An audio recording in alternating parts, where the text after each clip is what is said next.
साथियों, कर्नल मानसन ने जसवंतराव होलकर के राज्य पर हमला करने के लिए मुकंदरा दर्रे से उसके राज्य में प्रवेश किया था और जसवंतराव होलकर ने उसे बार बार हार का मजा चखा दिया था। और लगातार हार खाने के बाद कर्नल मानसन भागते भागते आगरा पहुंच गया था। मुकंदरा दर्रे से लेकर आगरा तक की इस भगदड़ और लगातार हारों में अंग्रेज़ कंपनी का केवल जानों का जो नुकसान हुआ था, उसे जनरल लेक ने गवर्नर जनरल के नाम 2 सितंबर सन 1804 के एक प्राइवेट पत्र में यूं बयान किया था कि इस लज्जाजनक और मुसीबत भरी घटना के विषय में इस समय मैं और कुछ नहीं कहूँगा। अनेक कारणों से मेरा चित्त इतना उद्विग्न है कि इस घटना की मुसीबतों और उनके कारणों को बयान भी नहीं कर सकता। इससे अधिक अच्छी सेना ने कभी कूच नहीं किया होगा और मुझे यह कहते हुए दुख होता है कि यदि लेफ्टिनेंट एंडरसन का बयान ठीक है तो मेरी सेना का सबसे अच्छा भाग, पूरी 5 पलटनें और 6 कंपनियां बिल्कुल नष्ट हो गई और परमात्मा ही जानता है कि अब उनकी जगह किस तरह पूरी हो सकेगी। साथ ही अफसरों में मुझे आज सेना के कुछ सबसे अच्छे और सबसे अधिक होनहार नौजवानों की मृत्यु पर शोक मनाना पड़ रहा है। साथियों, भारत के अंदर अंग्रेज़ी सेना की इतनी भारी जिल्लत की दूसरी मिसाल ढूंढने के लिए हमें पहले मराठा युद्ध की ओर जाना पड़ता है। इसका मुख्य कारण केवल एक था और वह था कि होलकर के विरुद्ध भारतवासियों का अंग्रेज़ों के साथ सहयोग नहीं करना।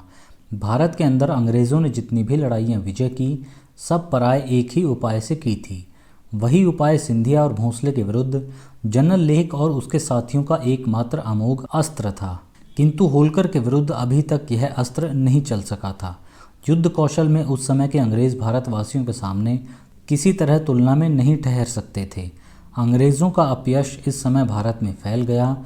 जसवंतराव होलकर के नाम से अंग्रेज़ वैसे ही चौंकने लगे जैसे कुछ समय पहले हैदर अली और टीपू के नामों से चौंका करते थे। गवर्नर जनरल और जनरल लेक दोनों इसके बाद अपने पत्रों में जसवंतराव का नाम लिखने के स्थान पर उसे लुटेरा, राक्षस और हत्यारा इत्यादि शब्दों में बयान करने लगे थे। जनरल वेलेस्ली को जब कलकत्ता में इस दुर्घटना का समाचार मिला तो उसने एक पत्र में लिखा कि मैं इस घटना के राजनीतिक परिणामों को सोचकर कांप उठता हूँ। 11 सितंबर सन 1804 को मार्क्वेस वेलेस्ली ने जनरल लेक को लिखा कि हमें अब पिछला रोना रोने के बजाय आगे इसके इलाज की कुछ कोशिश करनी चाहिए और आपके होते हुए मुझे सफलता में कोई संदेह नहीं, किंतु मुख्य बात समय है। जितनी देर तक इस लुटेरे को जीवित रहने दिया जाएगा, हर घंटे कुछ न कुछ नई विपत्ति हम पर अवश्य आएगी।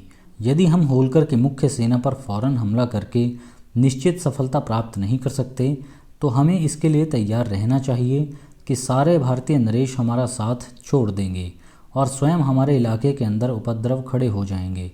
मैं आपसे बिल्कुल सहमत हूँ कि हमारा सबसे पहला काम यह होना चाहिए कि हम मैदान में होलकर की पैदल सेना को परास्त कर उसकी तोपें छीन लें। यदि हमने होलकर को हरा दिया तो फौरन तमाम विपत्ति और भय जाता रहेगा। साथ ही आप अपने मददगारों को पक्का रखने और पिछले साल के ऐलानों को दोहराकर अथवा दूसरे लाभ देकर होलकर की सेना के आदमियों को अपनी ओर मिलाने के लिए हर तरह प्रयत्न करें। साथियों, जसवंतराव के विरुद्ध उसके आदमियों और नरेशों को अपनी ओर फोड़ने के लिए अब जी तोड़ कोशिशें की जाने लगी थी। इन कोशिशों में अंग्रेज़ों को कहाँ तक सफलता प्राप्त हो रही थी, इसका कुछ अनुमान गवर्नर जनरल के नाम जनरल लेक के 22 सितंबर सन 1804 के पत्र से लग सकता है। इस पत्र में लेक ने लिखा था कि होलकर की सेनाओं की अजीब हालत है। उनमें से कुछ फिर हमारी ओर चले आने के लिए कह रहे हैं। यदि वे आएंगे तो उन्हें ले लिया जाएगा, किंतु वे जो कुछ कहते हैं उन पर मुझे बहुत कम विश्वास होता है। फिर भी उनमें किसी तरह का भी असंतोष होना अपना असर रखेगा और हमारे काम आ सकता है, इसलिए उन्हें भड़काकर उनमें असंतोष पैदा किया जाएगा। और रहा भारतीय नरेशों को अपनी ओर तोड़ सकना, सो सिंधिया के अतिरिक्त दूसरे नरेशों का विश्वास भी अंग्रेज़ों के ऊपर से उठ चुका था। स्वयं अपने अनुचित व्यवहारों के कारण, जिनका जिक्र मैं अगली वीडियोज़ में करूँगा, अंग्रेज़ों को बरार के राजा पर भी विश्वास नहीं हो सकता था। भरतपुर का राजा महाराजा सिंधिया का सामंत था। फिर भी सन 1803 में अंग्रेज़ों ने सिंधिया और राजा राघोजी भोंसले के विरुद्ध भरतपुर के राजा रणजीत सिंह के साथ इस शर्त पर संधि कर ली थी कि जो सालाना खिराज तुम सिंधिया को दिया करते थे वह आइंदा के लिए बिल्कुल माफ़ कर दिया जाएगा। इसी संधि के कारण राजा रणजीत सिंह अंग्रेज़ों के विरुद्ध सिंधिया और भोंसले को सहायता देने से रुका रहा।